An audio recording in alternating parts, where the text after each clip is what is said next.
shared with him one of the apocryphal stories about that piece, that when Gustav Holst was rehearsing it with the symphony orchestra in Albert Hall in London, it is said that on hearing that piece for the very first time, the charwomen, the women who were mopping the halls, began dancing in the halls with their mothers. An interesting story. Sometimes way leads on to way, and sometimes as those ways in our lives lead on to ways, we lose track of where we've been heading and wander. And then sometimes, if we wander long enough and run into a stumbling block, we wake up and we wonder how we got where we are and how our lives maybe became so far from where we intended. About 20 years ago, I was diagnosed with diabetes, and this is in the dark ages of diabetes treatment. And it took a couple of years for me to get it under control. And back in those dark ages, there were only a few drugs that were available, and the mantra was diet and exercise to take care of it. And there was a great deal of resistance being put on insulin because that was viewed as sort of a therapy of last resort, that once you started injecting yourself with insulin, it was kind of over. Well, it's been 20 years, I still haven't gotten on insulin. But back then, I did take diet and exercise very seriously.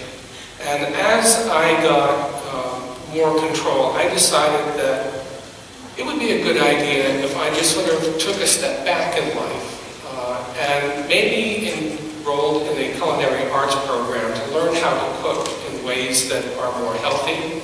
And perhaps even in the process of participating in that program, might get a bit more exercise than sitting behind a desk and flipping pages as I researched and wrote. And maybe as I did this, as my body was sort of going on autopilot and learning new things, I would have the time to reflect what direction I wanted to take in my life, whether I wanted to go back and teach and research in colleges or universities or seminary, or return to the parish, or perhaps find another path. It was all kind of open.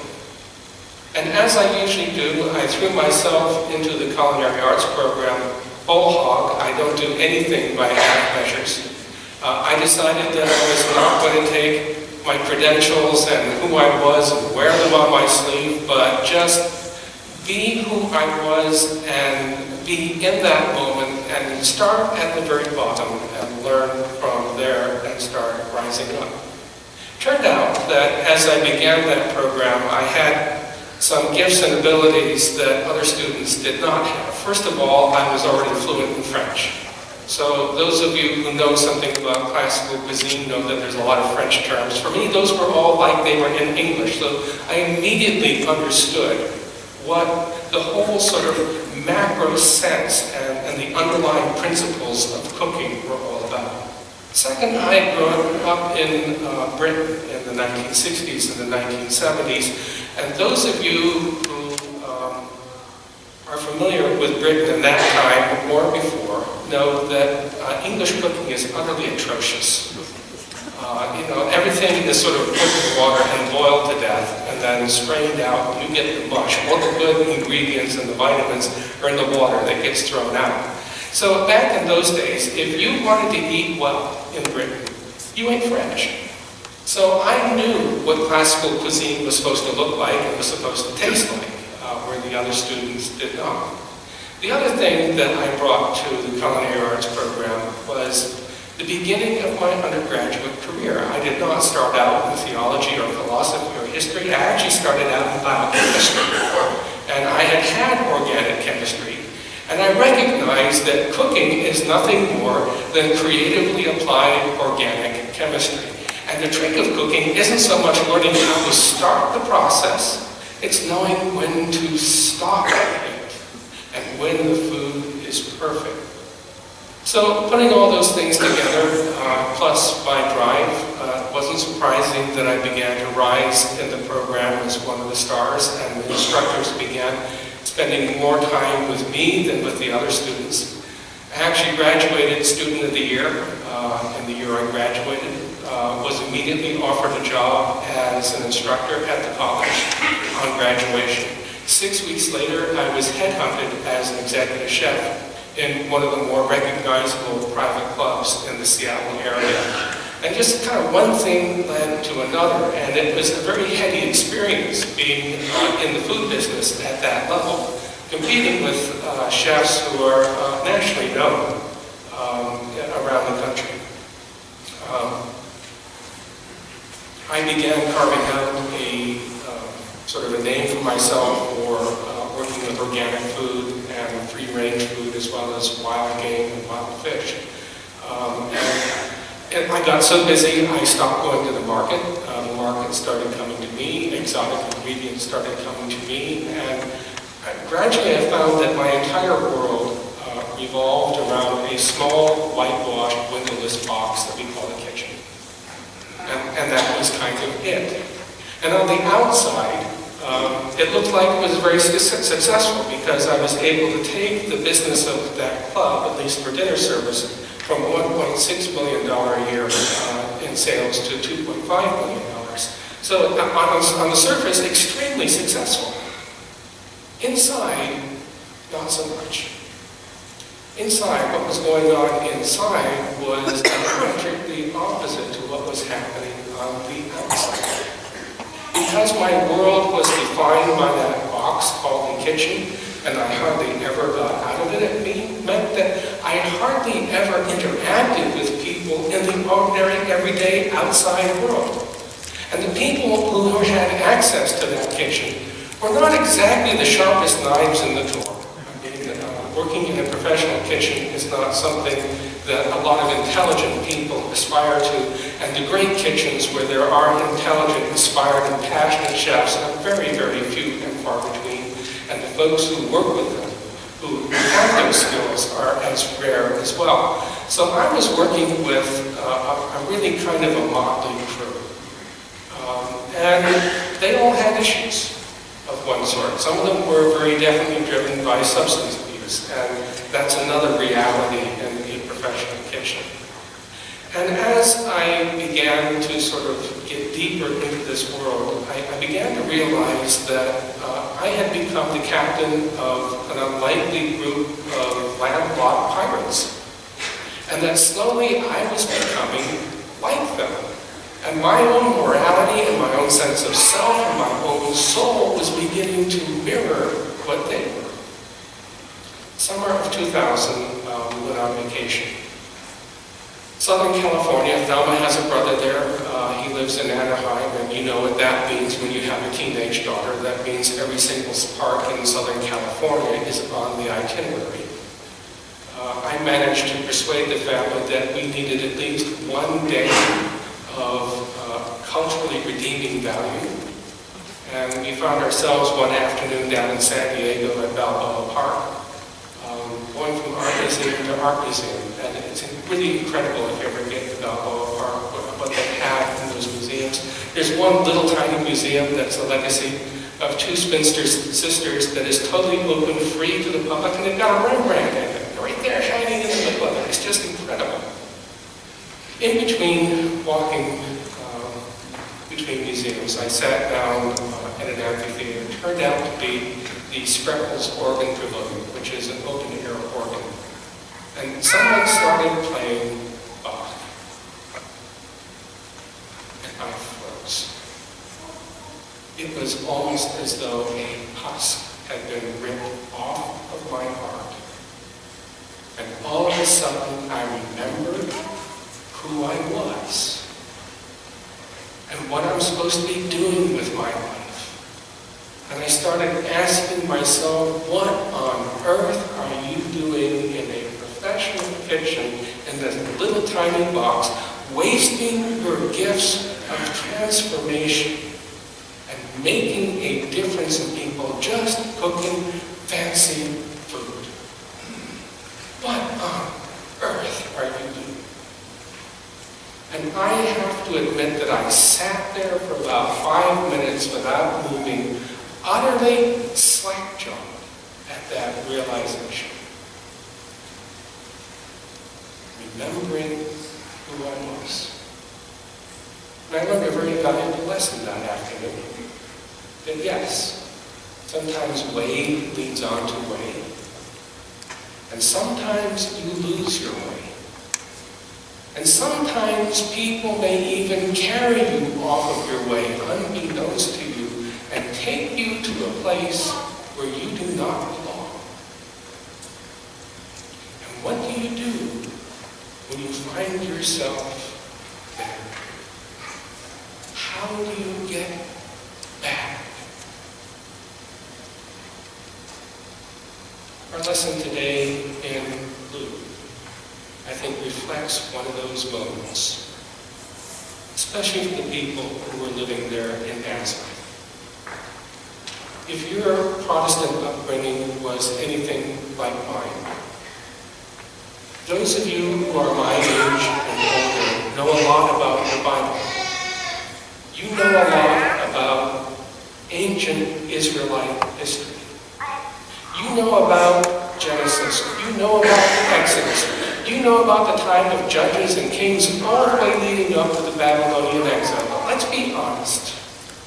In our Bible, there aren't so many books that deal with the period after the exile. And we are largely ignorant as a tradition about what happened to early Judaism between the end of the exile and the time of Jesus. It's just sort of a blank slate for us.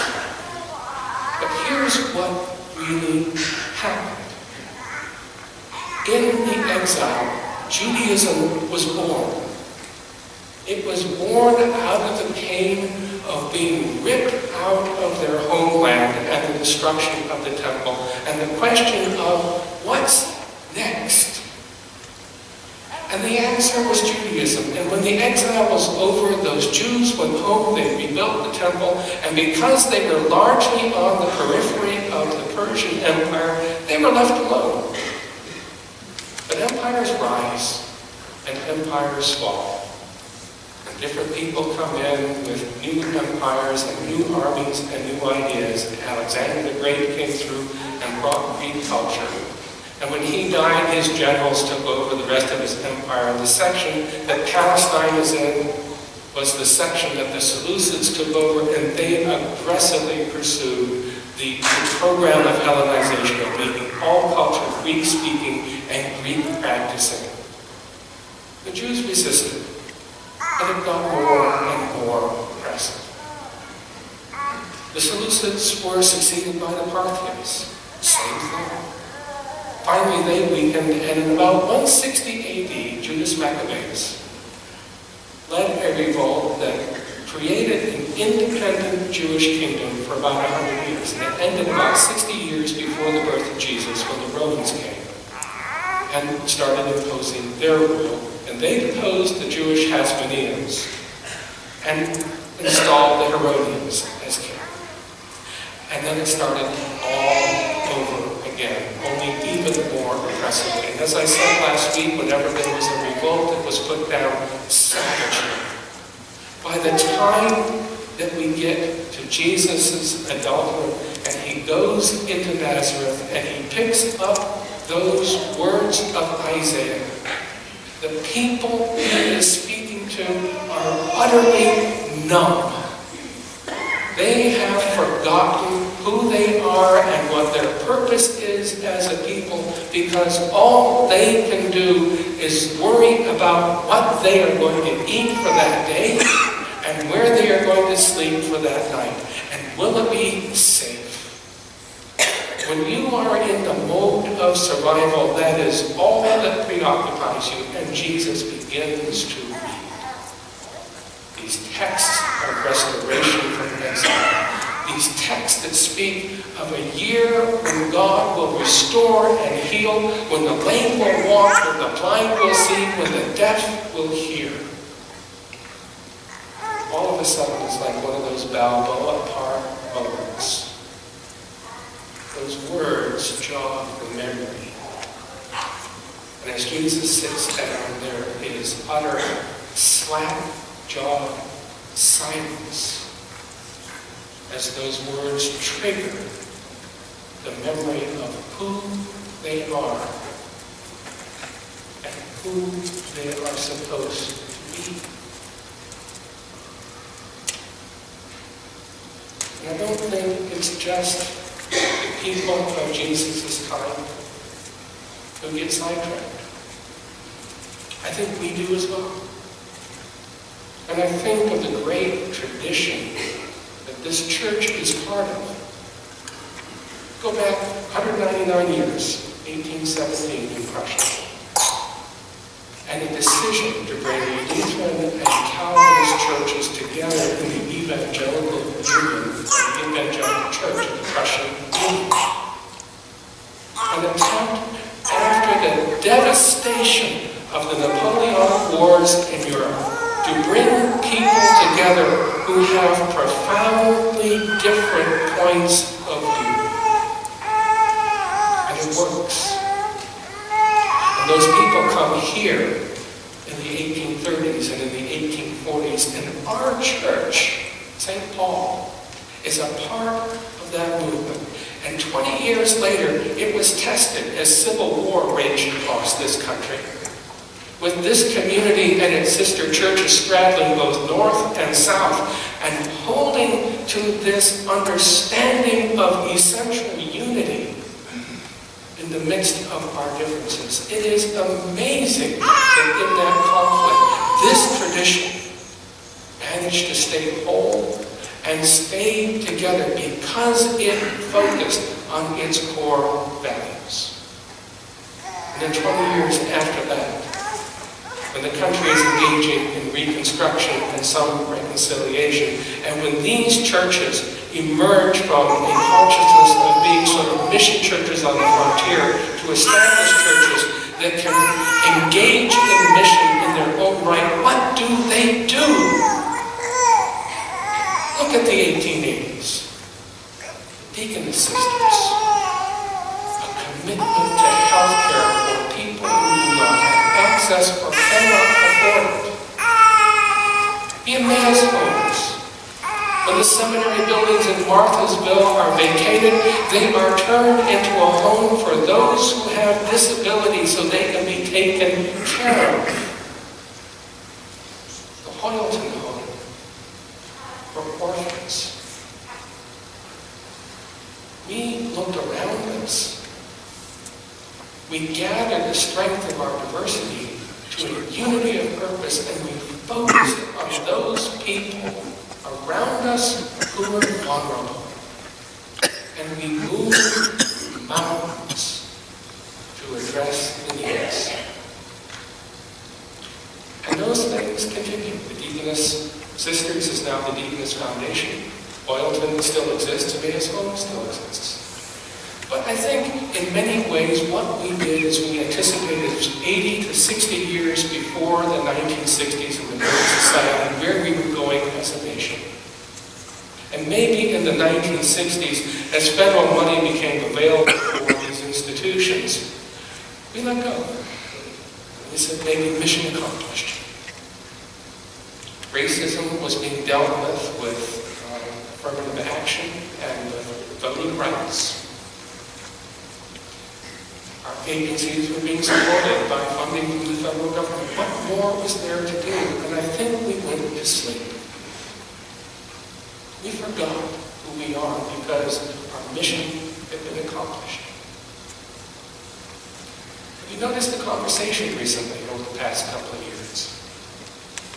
Conversations about our differences. Racism is a hot button issue again. How we fund the agencies that take care of our most vulnerable is up for question again. We saw a massive crisis here in our own community through a state inability for conversation last August. It's happening again. Some of you may have seen the news that beginning in February, no more senior meals at the senior center on Fridays. 4 days only for Meals on Wheels for those who need them. Again, the vulnerable wondering if it is time for us to wake up, to remember who we are, what our driving core values are, that we are a people who embrace our differences of race, our differences of point of view, our differences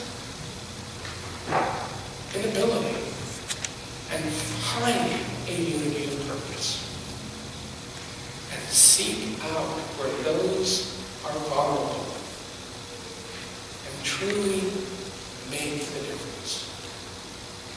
I think a lot of churches are closing these days not because of some grand crisis within the church. It's because we have ceased to be relevant.